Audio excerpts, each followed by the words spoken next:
All right, so right now I'm working on a video for NVIDIA that's going to come out probably in a few days. But in the video, I gave a very brief breakdown of this animation here. But I know there's going to be people who want kind of a full tutorial on how to make this. So I'm going to show you how. Well, this is the tutorial for this animation here. So let's jump into it. It's a lot of geometry nodes, but it's nothing crazy.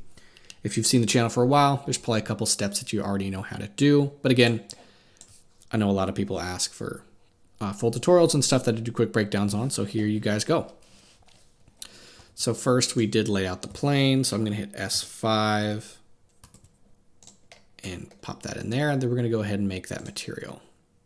So the whole theme around this, of course, is the classic sci-fi stuff. So we're going to give it a new material, and then we're going to make it metallic, and then we'll make it pretty dark, something like this. And then let's go ahead and deal with the bump. So let's go get a bump node here, and then we'll get a Voronoi.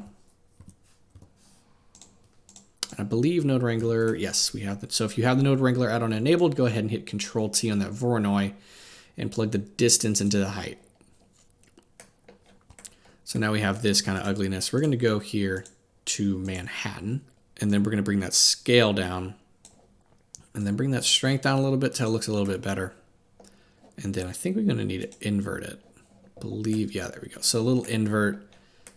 And there we go, we have our floor plane. Let's go ahead and add some roughness. In fact, maybe it was Chebyshev? Am I crazy? Oh, we did use Chebyshev. Okay, so it's Chebyshev, not Manhattan. All right, now let's go ahead and get our roughness going. So let's get a color ramp, plug that into the roughness, and let's get in a noise texture. Plug this mapping into the vector, and then plug this factor into the color ramp. If you hear any fans running, I'm recording today's tutorial on a laptop, so I hope that's not too annoying. Let's bring that detail up to 12, bring that roughness up to maybe about here, and then we can bring in our color ramp to kind of exaggerate these effects. There we go. And then I don't want full reflective, so I'm going to go to the black portion and bring it up to kind of a gray. Now we have kind of a grungy metal. All right, let's go ahead and get another plane here. And we're going to use that for geometry nodes. So let's go ahead, kill this window, use that geometry nodes workspace, and we're going to click new on this plane. And then we're going to go ahead and get a grid. Now, the reason why we're doing this is because this is essentially a customizable plane. And then we can go and bring it up a little bit so that it's not actually intersecting with this floor plane. On size, make it 10, because whatever you specify here, it's going to be half in reality. Because remember, this plane on the bottom, we scaled it by 5, but this one you can see we've 10 by 10. That's just kind of how it goes. So I'm going to go ahead and click and drag here and give it vertices of 8. So now we have this. That's just from memory. 8 looked good for me. Let's go get a mesh to curve. Get a mesh to curve node, and then we'll do a curve to mesh. Curve to mesh. Then we need a circle curve to specify how thick that wireframe is going to go. So we're going to get that circle curve. Oop, that's a mesh circle. Curve circle. There we go. And plug that into the profile. And then we're going to do a radius of 0.01. Enter. Now we have this going on. So it's pretty cool. Let's go ahead and make the material for this wireframe just to kind of specify the whole vibe. So we do need a set material node. Go over here. We're going to click new. And we're going to title this WIRE, wire G for wire glow. Let's go ahead and just make it metallic here. We'll go here to the material preview. And then right here, if you uncheck those, you can actually see what we're working with. And then we're going to use wire G. Now we can head over to shading, make sure wire G is selected. And then let's go ahead and make that wireframe material the same color as this background, if not slightly lighter. So something like this. So it'll stand out just a little bit above. I'm going to click on this material, and I'm just going to go ahead and completely steal this right here. So I'm going to hit Control C, After highlighting those, I'm going to click back on the wireframe here, Control V, and then sometimes it doesn't work. So then let's just go ahead and highlight these again, right click and copy. I can't explain why sometimes it doesn't do it, but then I'm going to hit Control V and that pastes it right there. Plug that into the roughness. So now we have this nice rough wire. And then here's the magic. Here's what makes this look really cool. Let's go ahead and get another color ramp and another noise texture. And then let's just get a whole new mapping setup with Control T, having that noise texture selected. Put that there, plug the factor into the color ramp, and we'll plug this color into the emission. And you'll notice now it turns white. And if we bring up that strength, it's going to get even brighter. And I'm going to turn on my Eevee settings here. So be in the Eevee render engine, turn on all these settings. Notice it's glowing. And then if you go here to the color ramp, you can actually change the color of the glow. So this color ramp is going to be controlling that. If we bring in this noise texture now, bring the scale up to 1, no detail. And then we can bring that strength up some more now. And then we're going to go to 4D in this noise texture. And what's going to happen now is, maybe bring that scale down even farther. Play with the W. We're now going to get this really nice looking wireframe effect on this whole scene. And so it's you know, not obviously a noise texture, but you're just getting interesting wireframe effects. And you can also just rotate it too here in the color ramp to make it look like it's rotating around. So there's a couple methods here you can use to animate. Let's go ahead and introduce another plane here into the scene. Back to geometry nodes, and let's make that ball that was in the middle. So we're going to go ahead and get an icosphere. Plug that there, and then we can just go ahead and bring this, we can go ahead and bring this up like that. And then we'll bring that subdivision up 1. And then let's get a dual mesh node. So that's going to give it this really cool soccer ball look, which is exactly what we're trying to make. And then let's get a split edges node. Let's get a split edges node. And what that's going to allow us to do is if we go back to the modifiers and add a smooth modifier, it's going to cut holes right there. Boom. Really nice. And then we can go ahead and get a solidify modifier, which I know we do have an extrude node in geometry nodes, but it doesn't, it's hollow, which is weird. And then we can also bevel this as well. And I'm a big fan of hybrid workflows. I don't really believe in doing 100% geometry nodes. I think it's good to use geometry nodes when it, you know, is a convenience. Otherwise, I just go back to the modifier stack like I've always known. All right, so now we have this set up. What we need to do now is to take this model and duplicate it by hitting Shift D, and then I'm going to right click to bring it back. So what I'm going to do is I'm going to turn off smoothing and a solidify. And then right here on this number 2, click that, and that's going to make a new geometry nodes tree so we can just edit this guy individually without affecting the other guy. So let's turn off split edges. Don't need that anymore. Let's get a mesh to curve.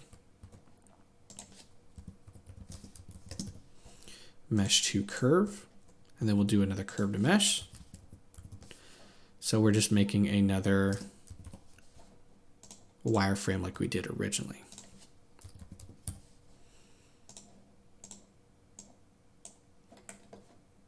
And then bring that radius down to whatever we're comfortable. Looks like 0.01, just like the bottom floor.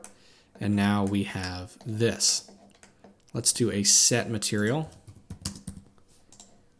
And then we'll click on this guy here, and we need to also give it a set material node. All right.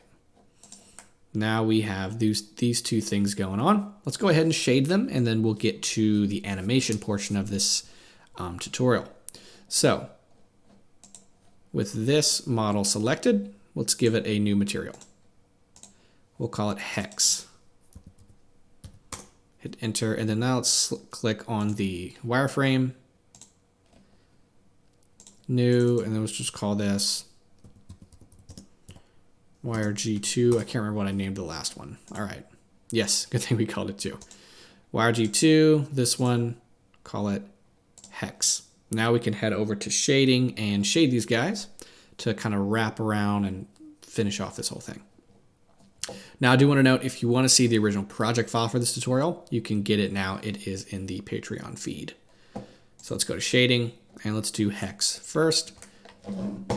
We're just going to give it a really simple material, and we'll just go ahead and highlight this whole thing. We'll copy it, click on this guy, and we'll delete this principled. Control V to paste that back in, and we have this, but this guy, he's going to be much brighter because he'll be the focal point of this animation, so he needs to be nice and bright. Now let's click on this wireframe. So make it metallic, make it a bit darker just for some contrast, and then I'm going to click on the wireframe here, and we're just going to go ahead, copy, Control V, plug that straight into emission. All right, so now we have that. We just need to bring up our scale, and we have this back, and then strength. Make it a lot stronger. There we go. And here we have it. Now there's going to be two differences in the way we animate. This one here on the floor will animate the W. So here, this material on the ground, we'll just go ahead and animate the W for that animation. And then this one here, to make it look really cool, let's bring in that color ramp. And then if we play with this rotation, it looks like it's traveling through, which is just super, super cool. So we'll animate those two to make them look awesome. So let's go bring this down a little bit, give us room for the timeline. Let's get a timeline here. Uh-oh. Let's go ahead and bring that up. There we go. And let's get a timeline. And of course, ignore that fan if you can hear it. So first, let's go ahead and animate the wireframe. Looks like it's selected, and that's going to be on the Y. So we'll animate the Y there. We'll keep it at 250 frames for now, and then I'm just going to hover over here, hit I, go to the very end, and then just slide this over, and this really just, it's totally up to you, and I'm going to hit I one more time. So there we go, that is happening, and then we can also make that a good amount brighter so it glows really nicely. And then on this ground plane, same situation, let's just go ahead and animate the W. So hover over, hit I, go to the very end, and I want the ground animation to animate slower than the animation here so that this is more distracting than this, as the ball is the focal point. And then I hit I on top. So there we go, now we have animation. Now we're not done animating, as we need to add our camera. So let's just go ahead and save this, call it PAT for Patreon. Let's go back to layout and set up our camera. And we need 3 pieces, as we're going to make a camera rig. So let's go ahead and get a curve circle.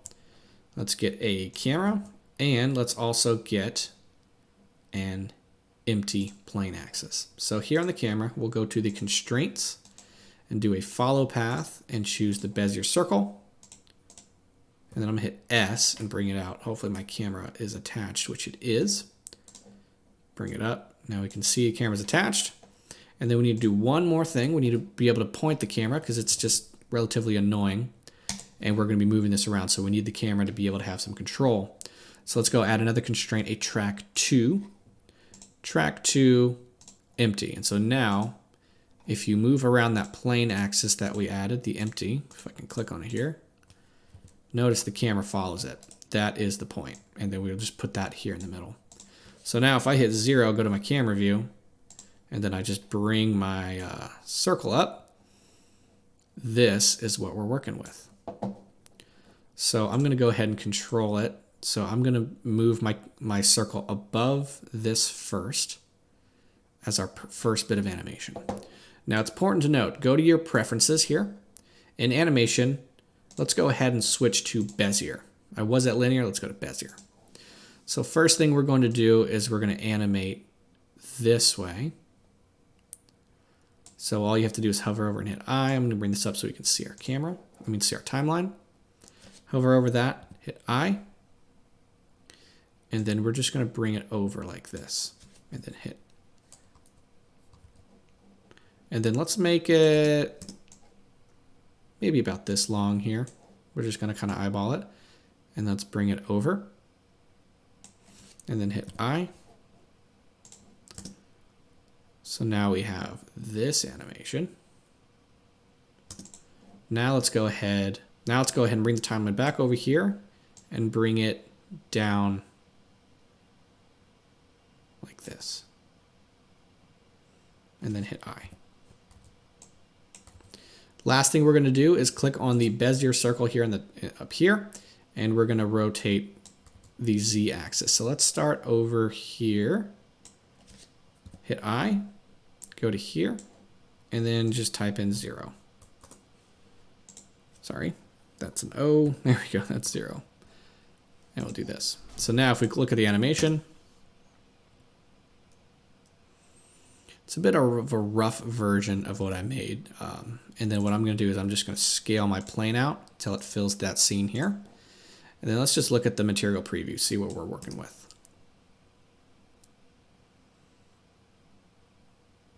Really cool. All right, now let's just go ahead and light the scene here. So we're going to be using Eevee. Of course, make sure these 4 things here are checked. I'm going to go ahead and get an area light right here. And then I'm going to hit G and move my area light over. Just by hitting G, I'm going to hit R twice to rotate. I'm going to hit 0 to go back to the camera view. And then, of course, make that a lot brighter and slightly blue, as I always love to do. Then maybe make it a lot brighter. There we go. This floor plane, we can have a little bit of control about how much light actually touches it by playing with our specular. So bring that specular down, and then we can also bring the color down so that's not quite so bright. It's really just bright on this object. And then I ended up getting an HDRI. So if we want to get an HDRI here, let's just go to Polyhaven. Right here. So we go to Polyhaven. This is where I get all my HDRIs. And then you can go and pick any HDRI you want. Say you like this one. I liked the indoor ones. So if you want to go ahead and get the indoor ones, you'll go to indoor. And let's see, which one did I use? I used the Auto Shop. If we can find it here. There we go, Auto Shop 01. So go ahead and you'll just go. So go ahead and just click on it like this, and then download the 4K. You have all these options here. Just go ahead and download right there. So what this HDRI is going to do is just kind of fill out the lighting on our scene. So go to the world icon, click on this little yellow dot, go to environment texture, and then go ahead and open up that Auto Shop. And then we'll just go ahead, I'm going to do 0.2. And that's just going to add a little bit more lighting into the scene that just needs a little bit of a push to fill out some of those shadows. Now what I'm going to do is add some volume into the scene. So we're going to go to shading and go from object right over here to world. I'm going to hit, and then I'm going to hit the period key. And then I'm going to go here. And what we're going to do is we're going to use this volume socket. So we're going to get a principled volume. So I'm going to go here to the 0. We're going to get a principled volume, VOL, principled volume, plug that into volume. And then now it's all filled out. What we're going to do is get a color ramp and a noise texture, because we're going to make some fog. We'll plug that factor into the color ramp and plug this color into the density. And once we do that, we'll start to see some changes. Let's bring that scale up to something like this.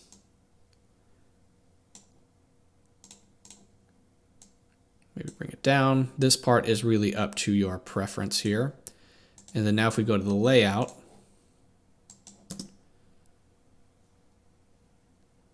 we have this animation right here. Now, it does require some polishing up. For example, I'm going to go here to the camera icon, go to my color management, and go to high contrast. And that's really going to make a difference here on the look and the glow and the darks and the brights. And there we have it. We have a really cool, really nice animation. But again, you can go ahead and polish it up. And if you want to see all the different polishings that I added to my animation, you can get your hands on that project file here in the feed. But with that being said, thank you guys for watching, and I'll see you in the next tutorial.